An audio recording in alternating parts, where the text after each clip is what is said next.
Are you tired of your valuable ideas and suggestions getting lost in the shuffle? Well, that is why I'm introducing Direct Suggest, the revolutionary digital suggestion box that puts your voice front and center. With Direct Suggest, you have the power to make a difference in your organization. Direct Suggest provides value to organizations in various industries worldwide, including notable brands like Comcast, TD Bank, and Nokia. And here's the best part.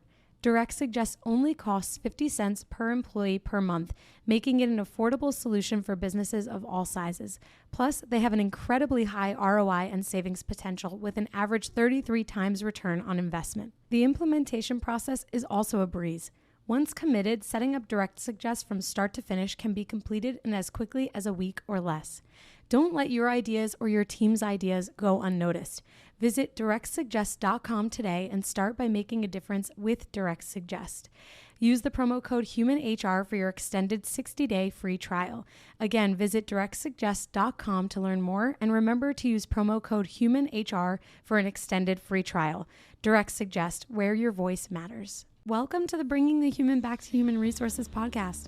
I'm Tracy Chernoff, and I've spent my entire professional career in HR. Each week, we'll explore the delicate balance between people and business with the aim to reconnect the two and create meaningful outcomes. Listen in as I share my own experiences, challenge the status quo, and chat with guests from various industries about our mission to bring the human back to human resources. Hello, everyone, and welcome back to the podcast. Thank you so much for being here for another week. If you're wondering where the heck I am in an RV, so you'll find that throughout these, well, actually, by the time this episode comes out, I probably will have some more episodes that don't put me in an RV, but nevertheless, here I am. It's a traveling circus on my side of the fence these days, but let's move on. I'm really excited to share with you that this week we have Joshua Driver on the podcast. He is the founder of Selflessly, an all-inclusive software platform designed to create, manage, and report on a company's philanthropy and corporate social responsibility programs, aka CSR. Selflessly was Indiana's first dual-certified B-Corp and domestic benefit corporation and certified LGBTQBE from the National Gay and Lesbian Chamber of Commerce. So, Joshua, thank you so much for joining the podcast this week. We're really excited to have you, and this is such an important topic. Thank you. Excited to be here. Yes, amazing. Well, you are the resident expert on giving back and truly being selfless, hence selflessly. So tell us a little bit about how you created Selflessly, where the inspiration to create Selflessly came from and how all of that started. Yeah, I've been building tech companies for several years, helping nonprofits with different internal operations, whether it was fundraising, donor management, volunteer management. I've always had a goal to integrate technology into the nonprofit space to help organizations run more efficient. And as I started my own nonprofit and joined boards, I was starting to see where it was becoming really tedious for those relationships between the nonprofit side and the for-profit side. And it wasn't for a lack of interest from both sides to work together. It just was very manual. And then there was some attempt to bring technology into that relationship previously, but had become antiquated, expensive. It was really causing more problems than solutions. So looking at the generations that are in the workforce today and that are coming up, really needed some innovation in the space. Kind of turned my the startup side of my brain on again and thought, well, this is something I should dive into and tackle for the benefit of nonprofits. Wow. That's amazing. I mean, first of all, when I think about nonprofits and corporate social responsibility, philanthropy, all of these buzzwords, so to speak, I think when we think about companies that are in the for-profit sector or maybe even private companies, there's obviously a lot that they can do to focus on CSR and company initiatives, let's say, to give back and to be philanthropic. Why would you say every company, because I know we talked about this before, why every company needs to be giving back. What is the inspiration there? What's the way that we can educate companies and their leaders on the importance of giving back and doing it in a way that's not only authentic to them, but also authentic in general, so that it's not perceived as this, performative action? Yeah, I think when I came up with the idea for Selflessly back in 2017 and started to talk about it, this was a very much a nice to have, like a fringe benefit, something that created some feel good stories, maybe a little bit of PR. Whereas we saw after that, and then with the pandemic, we saw employees and consumers alike really looking at brands and or the product services that they purchase, and really starting to do a deep dive into how ethical the company is, or where they stand perhaps on social issues, or if I have to choose between these two products, what's how much of that money is coming back into my community or helping with causes that I care about. And so we found that from an employer branding side, so I'm trying to attract and retain great employees. I'm trying to keep our consumers interested in what we're about, and at the same time, really create a culture that people can connect on and circle around. It became a necessary. And oftentimes we see campaigns in marketing, especially from B-Corps like Patagonia or Tom's, when they start talking about buy a pair of shoes to give a pair of shoes back. That accelerates the brand and the marketing message, sometimes even better than SEO strategies and cross-channel marketing. And so that organic growth creates more brand trust. So of course, there's the box checkers that are like, well, let's donate X amount of money so we can generate some good PR, maybe get a couple of new employees and desks. But we really are finding now with social media, more of the transparency in business operations, that you have to become more authentic and really start representing your employees, your stakeholders, and across not just charities, but also the environment, social issues, diversity and inclusion. And people will make buying decisions based on how you react, or in some cases don't react to those initiatives. So it almost has to begin at the beginning of when you start a company. We have several startups that are 1 to 5 employees that they may not even have a product in the marketplace, but they're offering volunteer time off as a benefit to their employees, which is kind of exciting and neat to see. Yeah, the volunteer time off is something that I love. I have had that in my past, and it's such a great way to kind of like flip the script on what it means to be giving back. Like, it doesn't always have to be something monetary from a company. It is okay for a company to say, you know what, we totally did not figure this out in the budget. And so instead of, you know, putting some, X amount of dollars into, our initiatives here, let's put it on the company to allow employees to do what they are so passionate about doing, because so many people outside of work contribute to organizations or give back to organizations with their time or their money, but especially with their time. That's probably, I mean, you would probably know better than I, but that's probably where most of volunteer efforts come from, is in the actual time spent. And so many organizations need more hands-on volunteers rather than just, the financial support, which obviously does go a long way as well. But it's interesting to see how companies are, taking a more creative approach if the budget is maybe just not tolerable for, giving hundreds of thousands of dollars to different organizations. Does that sound fair? Absolutely. So common reasons that so our system, we really focus on giving all channels to all companies. For a long time, it's been very separate. And workplace giving, matching donations is great. And nonprofits love it because they get a bigger check and everybody wins. But what we've started to see in some of the feedback is that the entry level employee isn't necessarily making what the CEO is of the company. And with Right. all kinds of external financial responsibilities, housing, daycare, healthcare, school loans, etc., having a matching gift program is awesome, but it's not necessarily feasible for an entry level employee to even meet their match threshold. So how can we offset that with things like volunteering so that they still get the positive effects of being able to contribute back? But at the same time, also, if we're thinking about mental health and burnout, we obviously can't put all of our employees on a plane and go down to Florida for a week, but this is a great opportunity. I know. As I'm saying, as I'm looking out the clouds, and I'm like, man, right.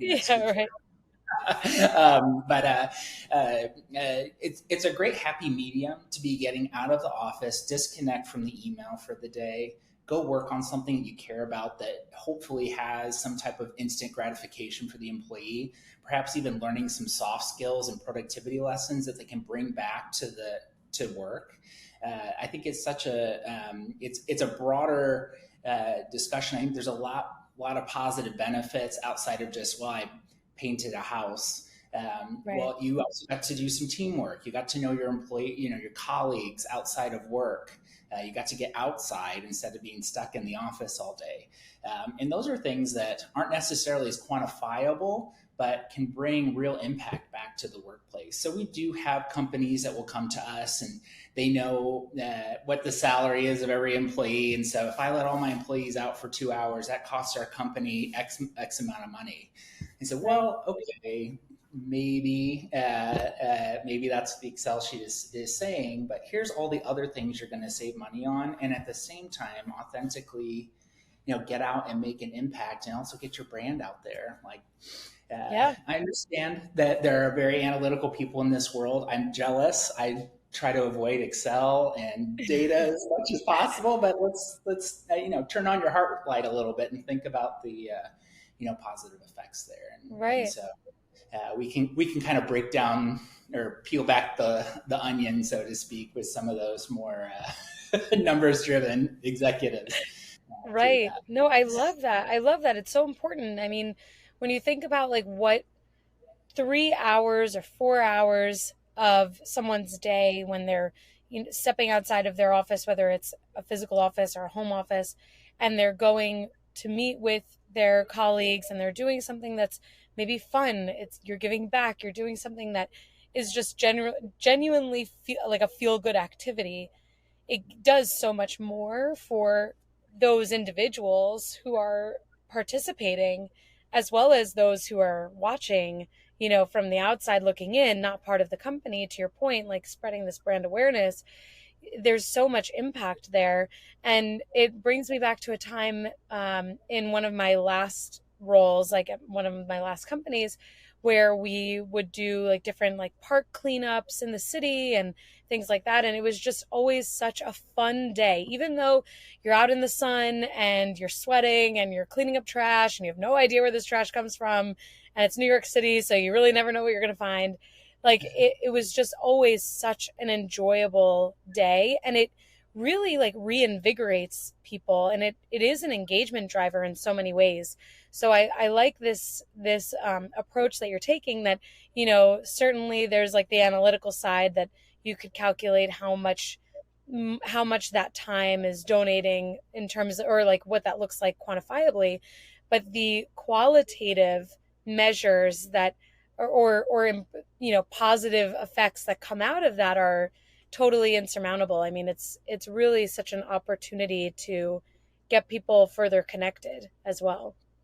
And I think we're at the point too where if your company is not doing it, your competitor most likely is. So just right. From the competitive side, you gotta keep up with that. I'm not saying we're at 401k or health insurance level yet, but we are benefits like what our system provides has started to become maybe in that second tier of benefits that employees are expecting to have as a part of their benefits package. Absolutely. That's wonderful. I'm curious because as I was really thinking about our discussion this morning before we started recording, I was thinking about the potential impact that COVID might have had on Selflessly. And I say that because, I definitely think that there was a shift societally in the United States, at least, where everyone's home and we're all thinking about our lives. And I've talked about this so many times on the podcast. I'm sure my listeners who have been around a while are like, we get it. So much changed, so much happened. But I share this because I think COVID was really like a pivotal moment for people to really think about the organizations that they care about, the initiatives that they care about, what they expect their companies to do in terms of whether it's like DE&I or belonging, giving back and things like that. Was there an impact that COVID or that time had on Selflessly and even your clients? Yeah, I mean, we launched our system in January of 2020, which is perfect time.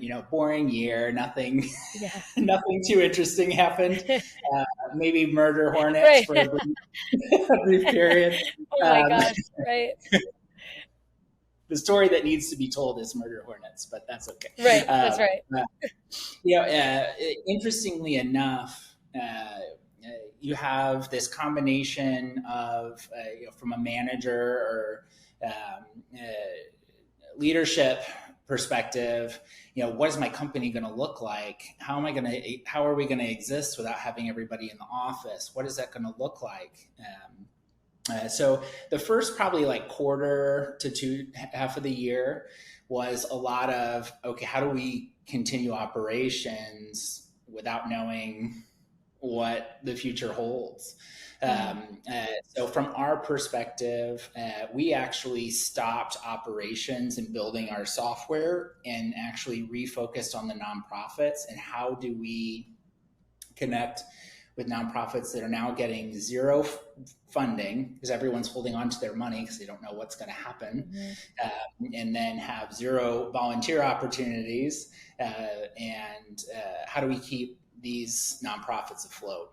And so for several months, we hosted a webinar series to help with executive director burnout and how to keep things positive, and bringing technology partners on and how to virtualize their volunteer programs or how to keep the conversation going. So we focused on that. And then finally, when our companies that we had pre-sold the software to, and HR had all of their, everyone's working remote, then the task was, how do I keep my employee engaged now? Because they're working from home. They're not coming into the office and being able to connect and communicate with everybody. They may not be used to working from home. Now there's all of these extra distractions like Netflix, Hulu. I really felt for our staff that had kids in the next room having to be on Zoom all day. I can barely do that as an adult. If I was 10 years old in this time, I don't know, my parents would have to crate me or something. I would be going crazy. But what can we do to bring the teams back together? And at the same time, from a mental health perspective, we're watching the pandemic take over things, change things, restaurants, all these things closing. It was really easy to feel helpless and like, what can I do to even give back? I'm not a nurse. I'm not a microbiologist. What can I do to be helping during this time? And so we really adapted and worked with nonprofits to create virtual programming. And also, what could we bring into the home that families could do while they're stuck inside? So a lot of, mask building, a lot of coloring books to send, pictures to kids in the hospital, a lot of care packages to families that were experiencing loss from somebody who didn't make it through their COVID illness. And so we really had to think outside of the box and took on that responsibility. It's really easy for us to say, here's your workplace giving, best of luck, see you later. But we thought we didn't want philanthropy, giving back, and the quote unquote selflessness to go away while we're waiting on a vaccine or some light at the end of the tunnel.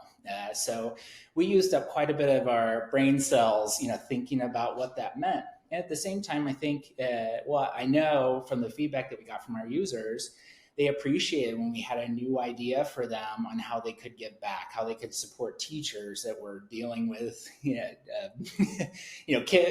20 kids on a Zoom call, and kind of expanded philanthropy to not just be making a donation to, say, the United Way, but also helping that elderly neighbor down the street get her groceries from her door into her kitchen if they're too heavy. Or what does philanthropy look like, not just in the charitable sector, but really helping with the greater good. And so I think it instilled a lot of selflessness, and maybe people are starting to subconsciously think about, what can I be doing better in my existing day, or considering other people as I go about my life. And so we've seen a steady increase post-pandemic. I'm hoping we're post-pandemic. I know, right? But I think that we've seen activity go up, and I think the pandemic has something to do with that, in that we could be in this same position again. And people do need to operationalize, work together, and get through these situations as a village versus just on our own. And so I would say there weren't a ton of silver linings with the pandemic, but one of those, I think, is we have seen an increase in people willing to help others from post that experience. The growth of any business relies on the workforce behind it, and Namely knows that if you can wow your people, you can power your business. Namely is the all-in-one HR solution that empowers you to engage and develop your people in an intuitive platform, so you can make your life easier and your employees happier.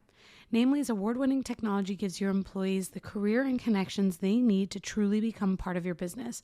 Whether you have 20 or 1,000 employees, Namely handles the essential HR, payroll, and compliance needs all through their modern and integrated platform. With Namely, your team stays engaged with a seamless interface and self-service tools to request PTO, acknowledge peers, review pay stubs, and enroll in benefits, while you get the time and data you need to focus on your core business initiatives. As Namely helps you easily handle everything from onboarding, payroll, time tracking, open enrollment, employee engagement, and so much more. Make your life easier and power your business with Namely today. Learn how you can simplify your HR processes today at namely.com. That's namely.com. If your company is remote or hybrid, then you know just how difficult it can be to grow your company's culture beyond a pre-scheduled Zoom happy hour or occasional lunch and learn. Well, this week's sponsor is here to solve that. They're called CultureBot. CultureBot has devised what will likely become the gold standard for growing and blossoming a company culture inside of Slack. The app is like a sidekick for any HR or people professional, automating a lot of the mundane tasks you probably are forgetting to do on a daily basis. Things like birthday and work anniversary celebrations, team shoutouts and kudos, employee introductions, and remote games. It even has health and wellness tips and conversation starters. If that piques your interest, this will get you even more excited. Today, I'm able to share a special promotion for listeners of the podcast. You can get your first 6 months of CultureBot for 50% off. Plus, if your team is under 25 employees, CultureBot is free forever. So if you're looking for a way to create a culture of appreciation and drive increased engagement and togetherness across your team, I definitely recommend checking out CultureBot. Go to getculturebot.com/humanhr. That's getculturebot.com/humanhr to get the offer. Plus, I've added the link in the show notes so you can just click right there. Now, let's get back to the podcast. That's wonderful. I mean, I think if there's anything that COVID enabled all of us to do was to think differently about approaches that we otherwise would have taken in a different way. And even as you were describing how you had to use all of this brain power, everyone on your team, and contributed to thinking through what the next phase, the first phase of Selflessly was, let alone the next phase, and how to not only stay competitive, but to really appeal to the ever-changing times. I mean, that is a perfect example of what really probably every single company had to do, and or every single person, from healthcare workers to teachers to students. I mean, it really had us all confronting how we operated in terms of like normal times and pre-COVID times, and what COVID required us to do and change.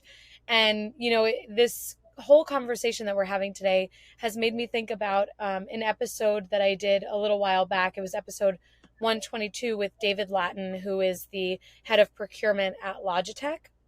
Oh, And he's such a fascinating guy. And we were talking about advancing gender equality and supplier diversity through company spend. And I don't know if you've ever met David, but actually the two of you would totally hit it off. So if you don't know him, or if you haven't met or you haven't connected, I will absolutely connect you, because all of our conversation today has really made me think about how, with him and his team at Logitech, one of the key focuses that they've had is to make sure that they're spending their money, which they have a lot of it, and obviously with a lot of money can come a lot of influence, that they're spending their money in ways, or investing their money in ways that is ultimately giving back or focused on the greater good, and focusing on supplier diversity. So when they choose between company A and company B, thinking through, well, is it minority owned, is it woman owned, is it a B-Corp, like what are the different like I guess categories that these companies are not only a part of, but also, do they care and do they proactively focus on DE&I? Are they doing the things that Logitech cares so much about? And so our conversation today really made me think about my conversation with David a number of weeks ago, because of just some of the things that he talked about, as far as like the trillions of dollars of spend that are currently going to all of these companies that aren't necessarily putting their money where their mouths are.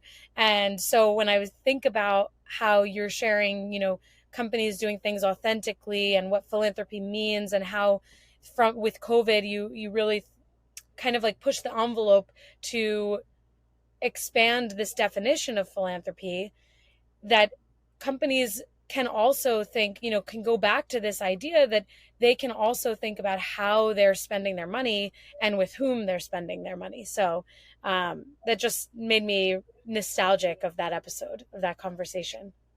It's an interesting dichotomy. We're a certified B Corp. We're an LGBTQ owned company. We're super rare. There may be, I think I talked to the B Corp once. There's maybe 3 LGBTQ owned certified B Corps globally. Oh my gosh. And interesting thing about there's always the point counterpoint on supplier diversity. And the interesting thing, and not that I'm the spokesperson for the LGBTQ community, but a lot of us started our businesses because we were fired from another company for being who we were. And fortunately, that was not my case. I've been very lucky, but a lot of my peers have. And so and we're based in Indianapolis, Indiana, not exactly the beacon of progressiveness and diversity here. Right. And so we do have unique challenges in getting the same access as somebody, in Silicon Valley, or, that might have more state incentives or something for companies like ours. And so we really rely on those opportunities. But I do think, conversely, we bring a different perspective to the table with our technology. We've been through some things that a lot of maybe our competitors haven't, and so we can bring a degree of empathy and experience that is more of a lived lesson that you can only teach if you've been through it.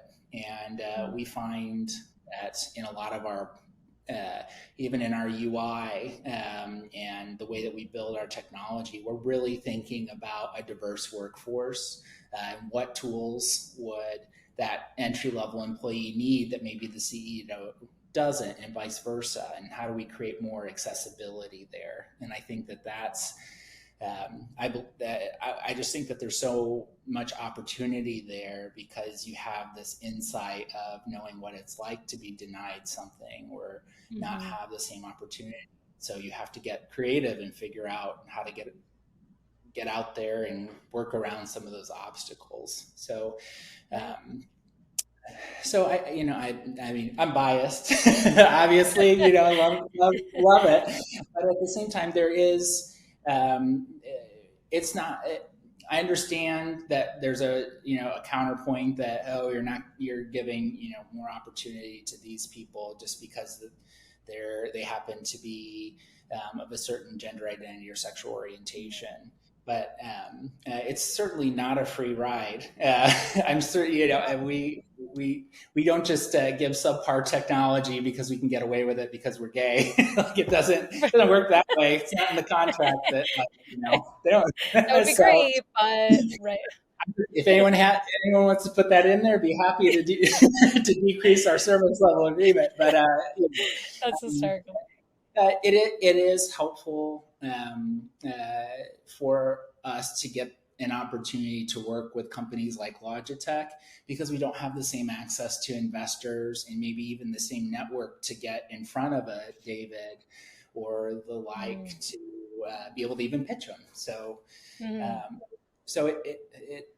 I understand the perception from outside of that ecosystem on supplier diversity. I understand, but there are some significant challenges that minority groups face in building a business. And so it's nice to have the assist to at least get it. Right.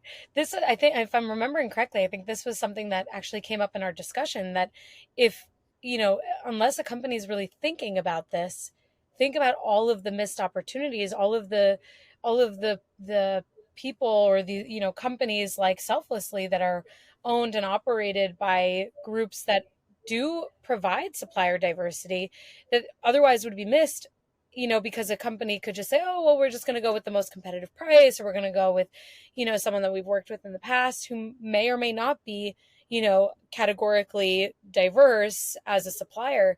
And so it's just a very interesting, kind of concept to think about how when companies just switch their mindset to, okay, we're going to put in 2 times more effort than we already do to at least have, maybe we're looking at 3 suppliers, and let's make sure that at least one of them comes from a diverse background, whether it is racial or gender or, sexual orientation, whatever that might be, that makes them, a diverse supplier in that category. And it really, I mean, it's the kind of the same mentality that we've already talked about with, philanthropic approaches and actions, but also on like the HR side, even thinking more in a more detailed way when we think about recruitment. If you're not putting the intention to have a diverse pool of candidates, you're never going to have a diverse team. And so it's just like all it takes is that one shift in the thought process, one shift in mindset from one company to make a huge difference. And so I'm glad that we've been able to kind of circle back to that type of conversation because, to your point, I mean, you like Selflessly falls under this category. And if one business like Logitech or someone else thinks a little bit differently about how they can procure suppliers that are considered diverse in various ways, that makes a huge difference, not only for you and your team, but also for their teams as well. Yeah, absolutely. And I think we've, at least from my perspective too, based in Indiana, I really feel the responsibility to be successful with the company and really drive our visibility because it's tough to be an LGBTQ youth right now. I won't get into the politics of it, but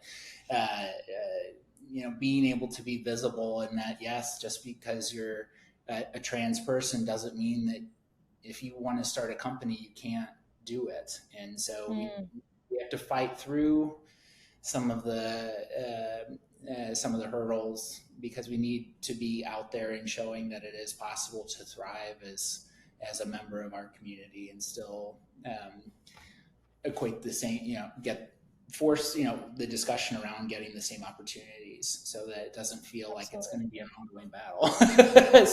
That's how I work through it in therapy, I guess. So I'm just assuming that's how everybody else will process it.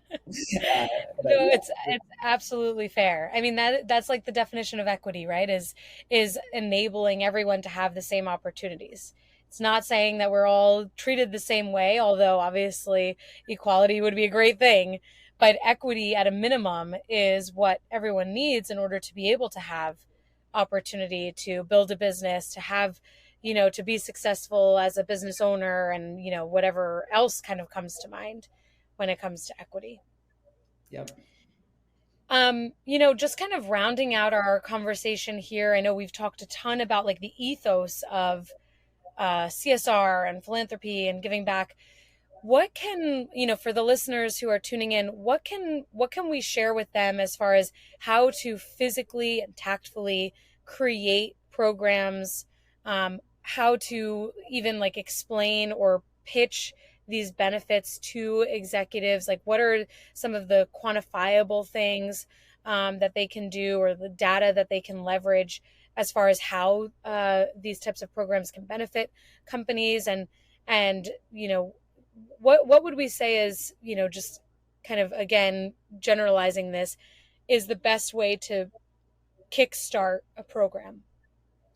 Yeah. So our biggest competitor is a Google form, quite frankly. That's where a lot of companies come to us. They'll start a matching gift program, or they'll set up a form where employees can log their volunteer hours internally. Which is great. However, it's generally falling into the laps of the overworked HR administrator that has to do actual like HR stuff in this. So, our smallest company is a 2-person quilting store. Our largest is tens of thousands of employees, and as much as their needs may be different, the intentions are the same. And so we really like to, if we're talking to a business owner or somebody in a leadership position, take an audit of your company. What are my services or products that I provide?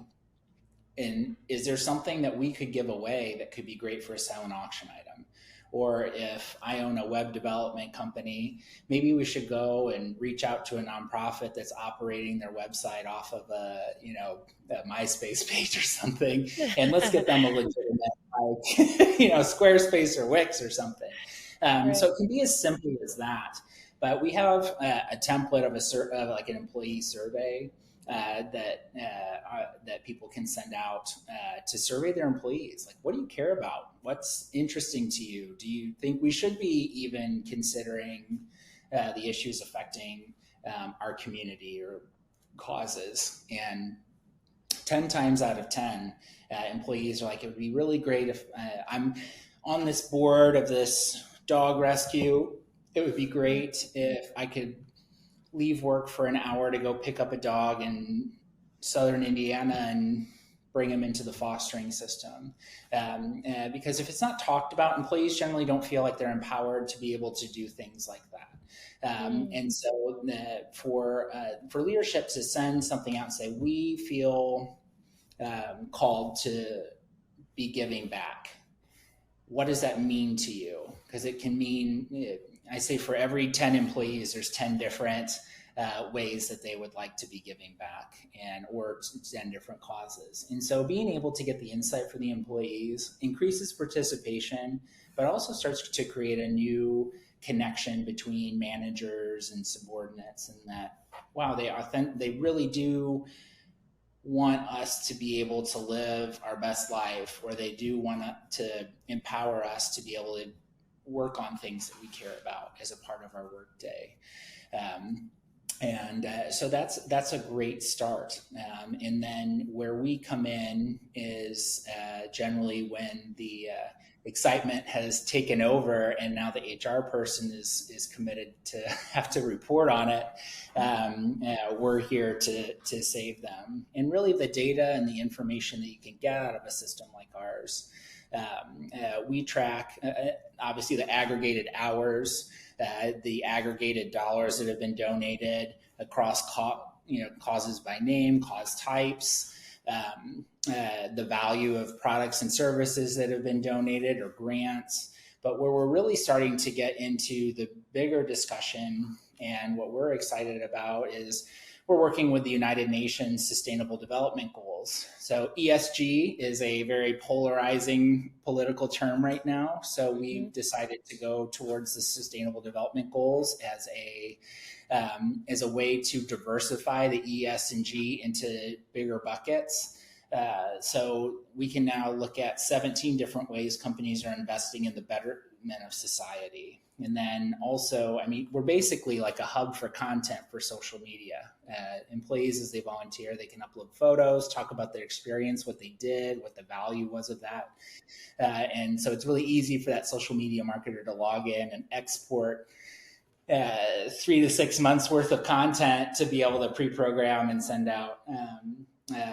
But having the analytics, we have companies that are Pledge 1% members where they're donating 1% of time, 1% of revenue, 1% of infrastructure back to charities. We can actually now track that and make sure they're staying compliant with that pledge. That wasn't available before.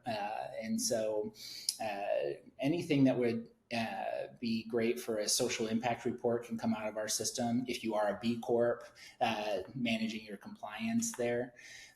And so that's the real exciting thing to see at the end of the year is the impact. And most of our users have reported, like, I had no idea that I did this much throughout the year. The only way I measured it was during tax time. I'm digging through my inbox trying to find the receipts of donations paid. So, that's usually my MO. Oh, same. So, but it creates a really cool timeline and story that I think is something employees should be proud of, even on an individual level, that they've made the commitment to do for others instead of constantly focusing on what would be best or what's going to benefit me the most. And I think that's important.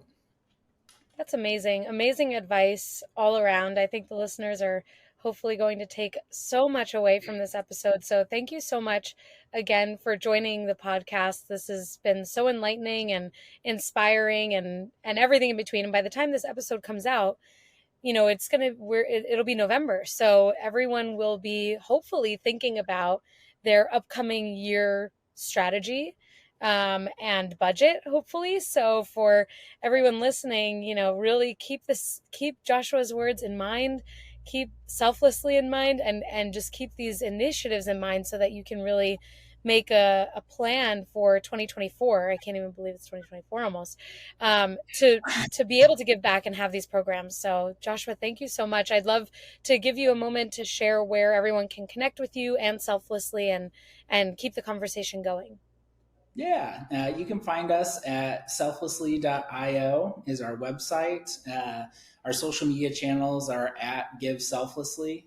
And if you want pictures of my English bulldog, you can go to Josh Driver Show on my socials. It's really not, it's just pictures of him, not really anything too exciting. But yeah. We're here. We've been fortunate enough to not only hire tech people, but also nonprofit people too. So if you do have questions and are thinking about implementing a program, we can talk through that kind of stuff. And I'm glad this is coming out at the beginning of November because Giving Tuesday is about 30 days out after this will air. And Giving Tuesday is a day for corporate participation. And so I'm sure we'll have some cool programs and things we can provide tool-wise so companies can participate for Giving Tuesday, which is our busiest day of the year. Our busiest day of the year. So. Yeah, that's a great point. I'm really glad that this timing is working out so great. Perfect timing. That's amazing. Well, thank you again, Joshua. Really appreciate your time and everything that you and Selflessly are doing. Likewise. Thank you so much for the opportunity. Appreciate it. Sure. Hey, just before you go, don't forget to subscribe to the show so that you are the first to hear when an episode drops each week. And maybe leave a 5-star review and a comment about how much you loved this episode. Plus, if you have someone in mind who would really enjoy this episode, make sure you share it with them. Thank you so much for tuning in, and I will see you next week.